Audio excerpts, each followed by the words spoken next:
اور ان کا کام بند ہو چکا ہے، اور اب سوائے کمرے میں بیٹھنے کے ان کے پاس اور کوئی کام نہیں ہے، اور وہ کرونا وائرس کے اوور ہونے کا انتظار کر رہے ہیں، ایک وہ لوگ ہیں۔ اور آج میرا جو بیان ہے اور جو میری بات چیت ہے وہ ان آخری دو کیٹیگریز کے بارے میں ہے کہ جن کے جاب چلے گئے ہیں اور وہ کرونا وائرس کے اوور ہونے کا انتظار کر رہے ہیں and they have to come, اور دوسرے وہ بیچارے جو مزدور کے طور پر گئے اور مزدوری ختم ہو گئی، کاروبار ختم ہو گیا، اور ان کا کوئی کفیل بھی نہیں ہے، ان کا کوئی پوچھنے والا بھی نہیں ہے۔ تو یہ میرا جو آج کی بات چیت ہے یہ ان لوگوں کے بارے میں ہے۔ میں چاہتا ہوں کہ اپنے پرائم منسٹر عمران خان صاحب سے یہ بات کہنا کہ عمران خان، آپ ذرا دیکھیں، آپ ہمیشہ اوورسیز پاکستانیوں کا آپ ہمیشہ آنکھ کا تارا رہے ہیں۔ جب بھی آپ نے کوئی امداد کا آپ نے کچھ اعلان کیا اور ان سے مدد مانگی، سب سے آگے اوورسیز پاکستانی۔ آپ کی نمل یونیورسٹی ہو، سب سے پہلے اوورسیز پاکستانی۔ آپ کا شوکت خانم ہاسپٹل ہو، سب سے پہلے پاکستانی جو باہر رہنے والے ہیں۔ اور اب ریسنٹلی اس حالت کے اندر بھی آپ نے جن سے مدد مانگی ہے وہ یہی پاکستانی ہے۔ تو لہٰذا میرے نزدیک جو آدمی ہمیشہ میری مدد کرتا آیا ہو، اب اگر وہ کرائسس میں ہے، میرا فرض بنتا ہے کہ میں اس کے ساتھ کھڑا ہوں۔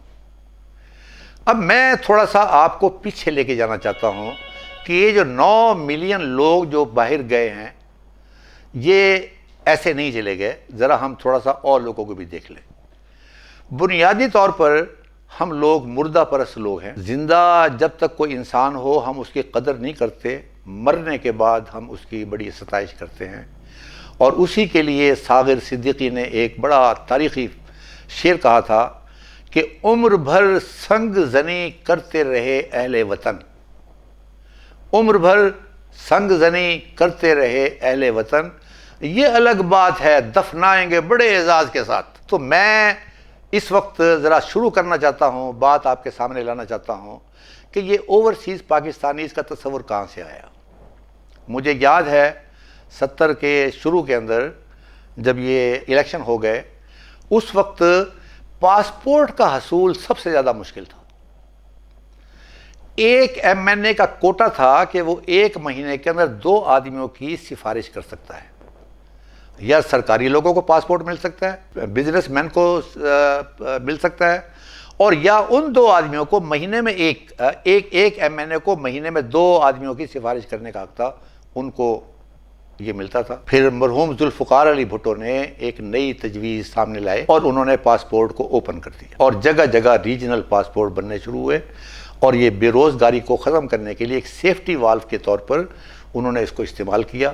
اور سب سے پہلے جو لوگ گئے ہیں وہ اردن گئے ہیں۔ اس سے پہلے تاریخی طور پر ایوب خان کے زمانے میں زیادہ لوگ لندن جایا کرتے تھے، یو کے، وہ اس طرف تھا، لیکن یہ انہوں نے کھولا اور اس کے بعد مڈل ایسٹ کے اندر بوم آیا اور یہ دھڑا دھڑ پاکستانی جانے لگے، اور اس کی بنیاد کے اوپر وہاں ان لوگوں نے اپنا کام کیا اور اپنی پوزیشن کو بنایا، اپنی موجودگی کا احساس دلایا، اور اس طریقے سے پاکستانی جو ہیں وہ دنیا جہان میں پھیل گئے۔ جو افریقہ میں جانے والے تھے انہوں نے اپنا طریقہ ڈھونڈا، جو امریکہ جانے والے تھے انہوں نے اپنا طریقہ ڈھونڈا، لیکن چونکہ حصول بڑا آسان تھا پاسپورٹ کا، تو یہ مشکل جو ہے ان کی ذوالفقار علی بھٹو نے ختم۔ اس کے بعد ضیاء الحق صاحب کے زمانے کے اندر ایک ایکٹ پاس ہوا، اور وہ ایکٹ جو تھا وہ مارچ 1979 کے اندر تھا۔ ایک آرگنائزیشن بنائی گئی ایکٹ کے ذریعے، اور اس کا نام تھا اوورسیز پاکستانیز فاؤنڈیشن ایکٹ۔ اب میں پہلے بھی پاکستان سے گیا اور پھر پاکستان آیا، اور 1979 کے اندر بھی میں پاکستان سے گیا اور پھر میں واپس آیا۔ اب دونوں میں فرق کیا تھا؟ 1979 میں جانے سے پہلے اس میں یہ تھا کہ میں اگر چاہوں تو او پی ایف، اس کا نام تھا O P F, overseas Pakistanis foundation, میں چاہوں تو فیس دے کر اس کا ممبر بن سکتا ہوں اور اس کے نتیجے میں مجھے کچھ سہولیات میسر ہوں گی۔ لیکن 1979 کے اندر یہ مینڈیٹری ہو گیا کہ ہر پاکستانی جانے والا جو ہے وہ ویزے کے ساتھ ایک پروٹیکٹوریٹ آف امیگرینٹس کی مہر بھی لگوائے گا، جس کی اس وقت فیس 2000 روپے، اور اس کے نتیجے میں ایک یہاں پر بہت بڑا ادارہ قائم ہوا، اس کو ہم OPF کا ادارہ کہتے ہیں، اسلام آباد میں اس کی بہت بڑی بلڈنگ ہے، بہت بڑا سیکریٹریٹ ہے۔ اب اس نے کیا کام کرنے تھے؟ اوورسیز پاکستانیز فاؤنڈیشن، جو میرے زمانے کے لوگ ہیں اور جو آتے جاتے رہے ہیں ان کو یاد ہوگا، اس کے مینڈیٹس میں کئی ایک چیزیں تھیں۔ ایک، ہر باہر جانے والا سٹیٹ لائف کی طرف سے انشورڈ تھا۔ اس زمانے میں وہ 1 لاکھ روپیہ تھے، آج کا مجھے پتہ نہیں ہے، اب میرا خیال ہے وہ زیادہ شاید 3 لاکھ روپے ہو گئے ہوں گے۔ دوسری اوورسیز پاکستانیز فاؤنڈیشن، جس کے پاس وہ کارڈ تھا، مینڈیٹری کارڈ ہو گیا، کہ ہر ایئرپورٹ پر ایک کاؤنٹر تھا OPF کا، کہ جو OPF کا جو ممبر ہے اگر اس کو کوئی پرابلم ہے وہ وہاں اپنا مسئلہ رکھ سکتا ہے اور وہ آدمی اس کا مسئلہ حل کروا سکتا ہے۔ تیسری چیز جو تھی وہ یہ تھی کہ آپ کے گھر پر کسی نے قبضہ کر لیا، آپ کی زمین پہ کسی نے قبضہ کر لیا، تو وہ آدمی OPF کو لکھے گا اور OPF والا کنسرن DC کو لکھے گا اور وہ اس کی مدد کرے گا۔ یہ تو عام چیزیں ہیں۔ ساتھ ہی ساتھ یہ اوورسیز پاکستانیز فاؤنڈیشن نے بڑا اچھا کام کیا، مختلف علاقوں میں ہاؤسنگ سوسائٹیز بنی اور پرائم علاقے کے اندر انہوں نے بنائی، اور انہوں نے پلاٹ بیچے اور پیسے بھی بنائے۔ پیسے میں اپنی ذات کے لیے نہیں کہہ رہا ہوں، اوورسیز پاکستانیز فاؤنڈیشن میں ہی پیسے گئے ہوں گے۔ پھر انہوں نے سکول کھولے، اور ان کے مینڈیٹ کے اندر ایک چیز یہ بھی شامل تھی کہ غیر ہنرمند افراد کو انہوں نے ہنرمند بنانا ہے، اس کو کہتے ہیں سکلز ڈیولپمنٹ، جو ابھی بھی موجود ہے۔ اور سب سے بڑی بات اس کے اندر وہ تھی فائنینشل اسسٹنس ان کرائسس، کہ اگر کوئی پاکستانی باہر کسی مصیبت میں گرفتار ہو جائے اور اس کو پیسوں کی ضرورت پڑے تو پاکستان کا یہ جو OPF ہے یہ اس کی مدد کرے گا۔ میرے پاس 3-4 مثالیں ہیں اور یہ بیسٹ ایگزامپل ہیں، میں اس کی تعریف کروں گا۔ جب کویت پر عراق کا قبضہ ہوا تو وہاں رہنے والے کویتی ذرا یاد کریں کہ ان بیچاروں کی کیا کیفیت تھی۔ وہ کویت سے وایا عراق 1000 کلومیٹر کا سفر طے کر کے پہنچتے تھے ترکی کے بارڈر پر، اور ترکی کے بارڈر پر یہ OPF کے آدمی سفارت خانے کے ساتھ وہاں کھڑے ہوتے تھے، پہلے ٹھنڈا پانی پلاتے تھے، پھر چائے پلاتے تھے، اور پھر اچھی گاڑیوں کے اندر ان کو استنبول پہنچا کر وہاں سے ان کے ملک میں یعنی پاکستان میں بھیجا جاتا تھا۔ یہی کیفیت یمن میں ہوئی، یہی کیفیت لیبیا میں ہوئی۔ تو یہ اصل ایگزامپلز ہیں جو میں نے 2-4 آپ کو دی ہیں جو اس کے اچھے اچھے کام ہیں۔ اب میں کہنا چاہتا ہوں کہ پرائم منسٹر عمران خان صاحب، لیڈرشپ کا جو ٹیسٹ ہے، لٹمس ٹیسٹ، وہ کب ہے؟ اگر ہر چیز صحیح چل رہی ہو تو لیڈر ہو یا نہ ہو کوئی فرق نہیں پڑتا، لیکن جب کرائسس ہوتا ہے، جس طرح مسلمانوں میں کرائسس تھا تو قائد اعظم لیڈر کے طور پہ ابھرے، جب پاکستان ٹوٹ گیا تو ذوالفقار علی بھٹو لیڈر کے طور پر ابھرا۔ اب یہ ایک کرائسس ہے جو 9 ملین لوگ جو ہیں ہمارے پاکستانی، اور یہ وہ لوگ ہیں جنہوں نے قربانیاں دی ہیں۔ میں شاہد ہوں اس بات کا کہ ایک پاکستانی نے کسی اور آدمی کی وہ باتیں بھی سنی کہ اگر وہ پاکستان میں ہوتا تو شاید اس آدمی کی گردن توڑ دیتا، لیکن اس کو خیال تھا کہ یہاں میرا جاب لگا ہوا ہے، میں اس کو جواب نہیں دے سکتا۔ اس نے دھوپ میں بھی کام کیا، اس نے سردی میں بھی کام کیا۔ تو اب آپ کا فرض بنتا ہے کہ آپ ان کے سر پر ہاتھ رکھیں، اور آپ کو کہیں سے پیسے لینے کی ضرورت نہیں ہے۔ میں حیران ہوں کہ وہ OPF کہاں چلی گئی، کہاں سوئی ہوئی ہے، کہاں انڈے بچے دے رہی ہے۔ تو آپ خدا کے لیے ایک پیکیج لے کر آئیں، اور وہ ہے پیکیج فار اوورسیز پاکستانیز، اور OPF کو آپ سامنے فرنٹ لائن کے طور پر لے کر آئیں۔ یہ ان تمام لوگوں کا ذمہ وار ہو جو وہاں پر موجود ہیں، ان کو لانے کا، ان کو لے جانے کا باعزت طور پر۔ اور یہ فائنینشیل اسسٹنس کے اندر یہاں میرے پاس ایک فگر لکھی ہوئی ہے کہ جب لیبیا سے اور کویت سے اور یمن سے، تو صرف ایک آپریشن پر 50 ملین روپیز پاکستانی نے ان کی فلاح و بہبود کے لیے خرچ کیے۔ وہ ان کے آنے کا کرایہ اور ان کی ہیلتھ.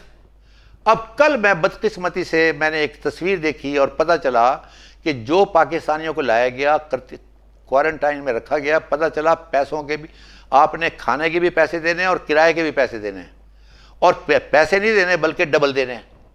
اور وہ ایک صاحب ٹی وی پر بتا رہے تھے کہ جس جگہ پر رکھا ہوا ہے ایسا لگ رہا ہے کہ پہلے تو کرونا ہمارے اندر نہیں تھا, لیکن یہاں رہ کے انشاءاللہ تعالیٰ اب کرونا پیدا ہو جائے گا, ہم کرونا کا مریض بن جائیں گے.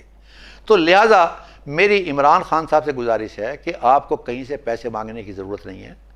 اس او پی ایف اس کو آپ ذرا ایکٹیویٹ کریں, اس کو فرنٹ لائن پر لے کر آئیں, اور ہم لوگ بھی او پی ایف کے ساتھ ہیں. مثلا اس میں ایک چیز اور بھی ہے, وہ یہ ہے سکلز ڈیولپمنٹ. سکلز ڈیولپمنٹ کا مطلب یہ کہ ہنرمند بنانا غیر ہنرمند کو. پہلی بات تو میں یہ ماننے کے لیے تیار نہیں ہوں کہ جو پاکستانی باہر کام کر رہے ہیں ان کے پاس ہنر نہیں ہے. میں خود اس بات کا شاہد ہوں,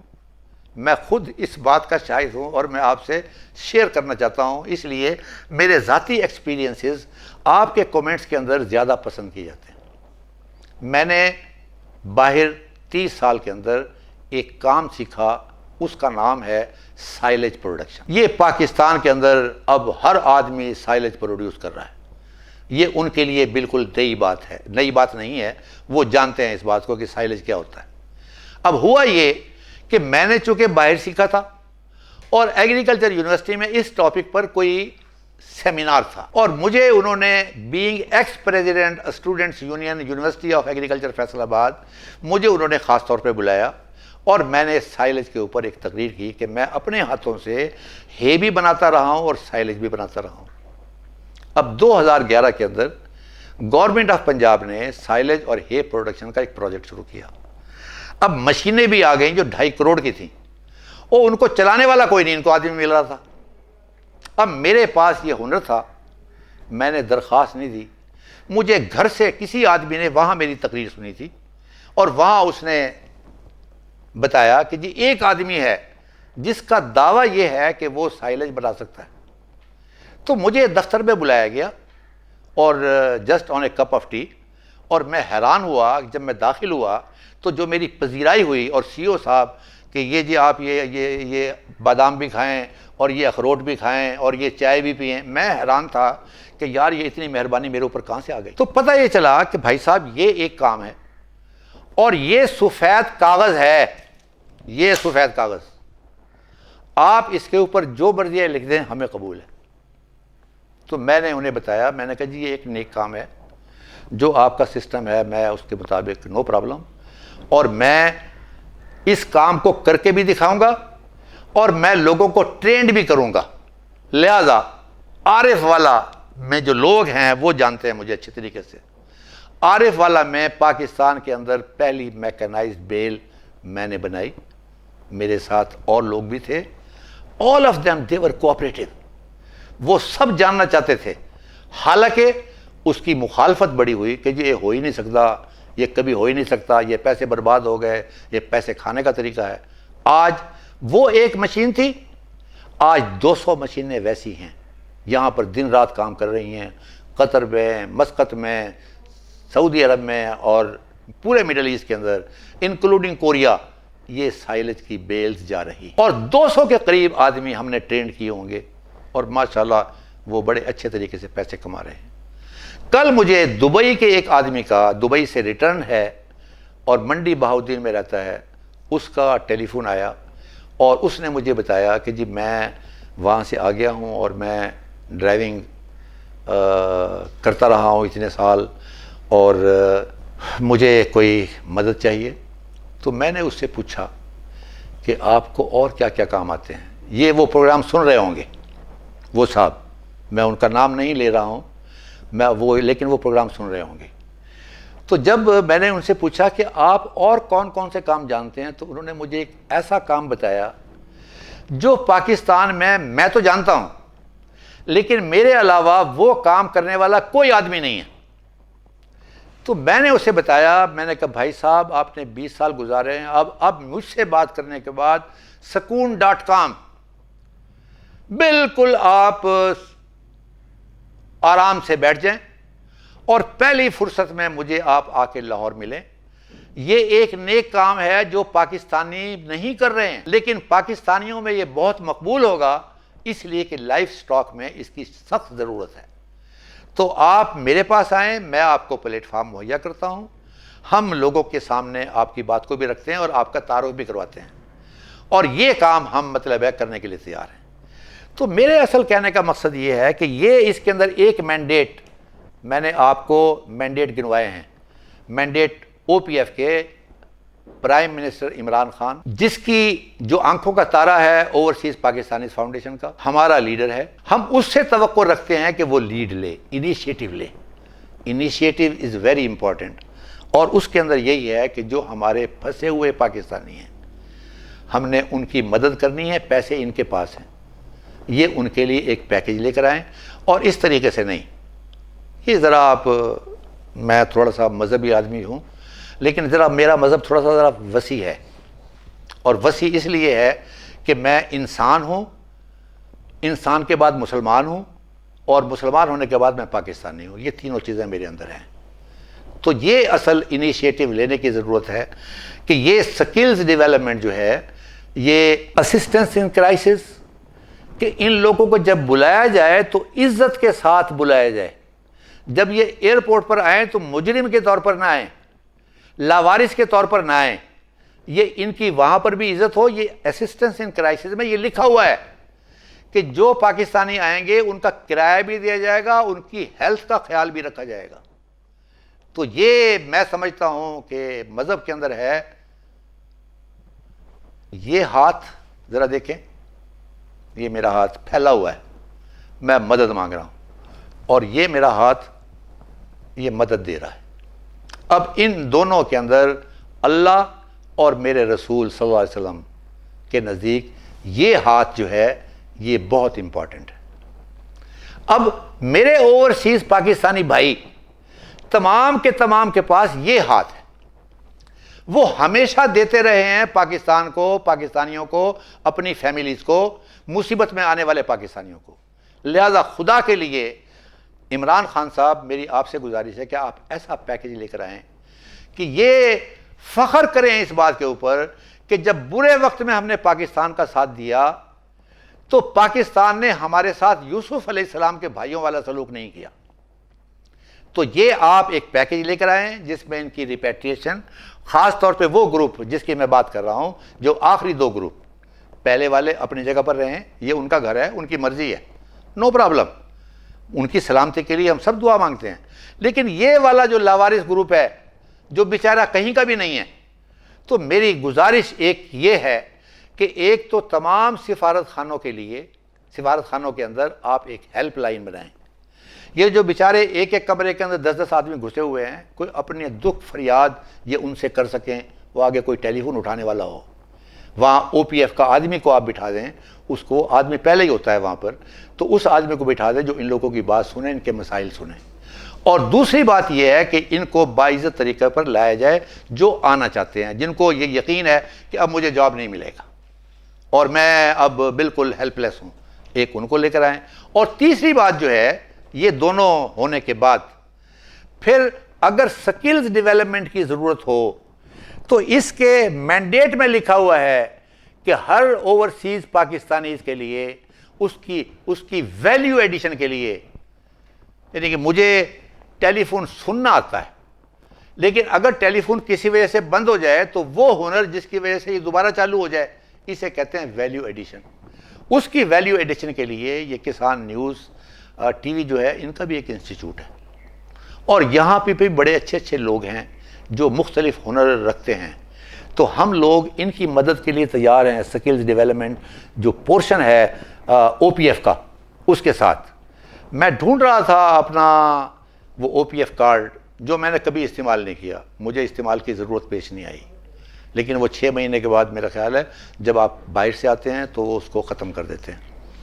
تو میری خواہش ہوگی کہ یہ او پی ایف کارڈ دکھائیں، اور آپ سب لوگوں کو پتا ہوگا، آپ سب لوگ ممبر ہیں اور آپ لوگ لاوارث نہیں ہیں۔ بات ہے انیشیٹو کی، اور جو انیشیٹو لے گا یہ زندگی بھر، آج میں نے ذوالفقار علی بھٹو کا نام لیا، آج میں نے جنرل ضیاء الحق کا نام لیا، عمران خان صاحب آپ نہیں چاہتے کہ مصیبت کے وقت آپ نے ایک پیکج دیا اور یہ تمام اوورسیز پاکستانی زندگی بھر آپ کو یاد رکھیں، مجھے اس بات کی بڑی خوشی ہوگی۔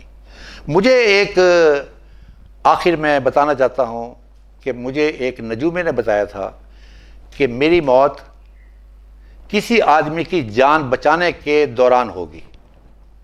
میرا نجومیوں پر یقین نہیں ہے، لیکن اس نے ایسے ہی کہا کہ جی آپ حافظ صاحب ذرا اپنا نام بتائیں، اپنے ماں کا نام بتائیں اور دن بتائیں وغیرہ وغیرہ، تو اس کی خوشنودی کے لیے میں نے نام بتا دیا اور اس نے مجھے جواب دیا، اس نے کہا آپ کی موت آئے گی جب آپ کسی کی جان بچا رہے ہوں گے۔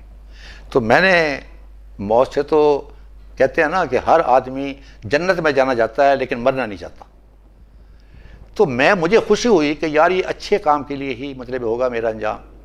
اور پھر اگرچہ میرا ایمان نہیں ہے لیکن پھر ایسا ہوا، اور وہ ایسے ہوا کہ کلمہ چوک کے انڈر پاس پر میں اپنی گاڑی میں آ رہا تھا اور وہ راستہ، وہ سائٹ کھلی ہوئی تھی، اور میں نے دیکھا کہ 2 ڈاکو ایک آدمی کو لوٹ رہے ہیں، لوٹنے کی کوشش کر رہے ہیں، اور پیچھے گاڑیوں کی لائنیں لگی ہوئی ہیں، جس طرح بھیڑیں ہوتی ہیں اس طرح لائنیں لگی ہوئی ہیں، اور وہ صرف 2 آدمی، ایک موٹر سائیکل پر بیٹھا ہوا تھا اور ایک بار بار شیشے کو مار رہا تھا۔ میرا ڈرائیور مجھے کہنے لگا کہ سر جی مجھے یہاں کوئی پرابلم لگتا ہے، اور اس دوران ہم وہاں قریب پہنچے اور اس آدمی نے جو وہ ہٹ کر رہا تھا پسٹل کو، اس نے ہمیں ہاتھ سے ایسے اشارہ کیا جانے کا۔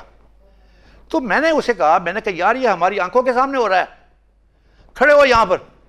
اور اس نے ڈرائیور، وہ شیر کا بچہ تھا، آج کل سعودی عرب میں ہے، اللہ تعالیٰ اسے سلامت رکھے، اللہ تعالیٰ اسے سلامت رکھے، وہ میرے ساتھ بالکل باہر نکلا اور ہم اس دیوار کے پاس آ کے کھڑے ہوئے، اور ابھی میں کھڑا ہی ہوا تھا کہ 3-4 گاڑیاں اور آ گئیں۔ اب یہ معاملہ ہے انیشیٹو کا کہ آپ انیشیٹو لیں گے تو بے شمار لوگ آپ کی مدد کرنے کے لیے وہاں پہنچ جائیں گے، اور اس کے نتیجے کے اندر وہ جو 2 آدمی ہیں ان میں سے ایک نے تو موٹر سائیکل سنبھالی ہوئی تھی، دوسرے کے پاس پسٹل تھی، وہ ہوائی فائر کرتا ہوا چلا گیا۔ وہ نشان اس کا آج بھی موجود ہے اس دیوار کے اوپر۔ اچھا، میرا ڈرائیور یہ کہتا ہے کہ سر جی یہ ڈائریکٹ ماری ہے، لیکن میں اس کو نہیں مانتا، ڈائریکٹ ماری ہوتی تو 4-5 آدمی کھڑے تھے، کسی کو لگتی۔ وہ اس نے ہوائی fire because he was scared کہ ایسا ہو سکتا ہے۔ تو لیکن میں اب یہ سمجھتا ہوں، جو آپ لوگوں نے میرے پچھلے پروگرام میں دعائیں دی ہیں مجھے، اب مجھے ایسا لگ رہا ہے کہ میری موت جلدی آنے والی نہیں ہے اور اللہ تعالیٰ مجھے صحت بھی دے گا، تو یہ انیشیٹو جو ہے لینا ضروری ہے۔ اور دوسری بات میں اس کے ساتھ یہ بھی بتانا چاہتا ہوں کہ اس پروگرام کے بعد مجھے کافی لوگوں نے ٹیلی فون کیے ہیں کہ سر ہم بھی آپ کے ساتھ میں ہیں، جو آنے والے بھائی ہیں، جو کچھ ہمارے پاس علم ہے بغیر کسی لالچ کے، بغیر کسی پیسے کے ہم شیئر کرنے کے لیے تیار۔ اپنی بات کا میں اختتام کرتا ہوں کہ عمران خان صاحب، آپ کو کچھ نہیں خرچ کرنا پڑے گا، صرف آپ او پی ایف کو فرنٹ لائن پر لے آئیں، انشاءاللہ تعالی اللہ بھی خوش ہوگا، میرے جو بھائی بیٹھے ہوئے ہیں وہ بھی خوش ہوں گے۔ میرے بھائیوں، اللہ تعالیٰ آپ کا حامی و ناصر ہو۔ یہ جو آخری بات میں نے بتائی ہے، میں اکیلا آدمی آپ کی مدد کے لیے بے چین نہیں ہوں، یہاں پورے پاکستانی جو بھی جس حالت میں بھی ہیں ان کے دل آپ کے ساتھ ہیں۔ مجھے ایک تصویر دیکھی تھی میں نے، اور میں اس رات سو نہیں سکا، وہ پاکستانی کی نہیں تھی، وہ غالباً کہیں امریکہ کی تھی، کہ جس طرح تابوت میں بند کر کے اور لوگ ڈمپ کر رہے تھے۔ I am afraid of that one. میں نہیں چاہتا کہ میرا پاکستانی کسی اس حالت سے گزرے۔ ہماری تو ہوتی ہے کہ دفن کرنے سے پہلے ماں بھی دیکھ لے، باپ بھی دیکھ لے، دوست بھی دیکھ لیں اور بھائی بھی دیکھ لیں، تو یہ جو لاوارثی کی موت جو ہے یہ میں آپ کے لیے کبھی سوچ نہیں سکتا۔ تو آپ لوگوں کی سلامتی کی دعا مانگتا ہوں، آپ اپنے حوصلوں کو پورا رکھیں۔ پھر وہی بات ہے، واللہ خیر الرازقین، جب رزق اللہ تعالیٰ نے دینا ہے پھر فکر کیسی؟ اور جب آپ ایک نیک نیتی سے باہر نکلتے ہیں تو بے شمار لوگ آپ کی مدد کے لیے آئیں گے۔ وآخر الدعوانا ان الحمدللہ رب العالمین۔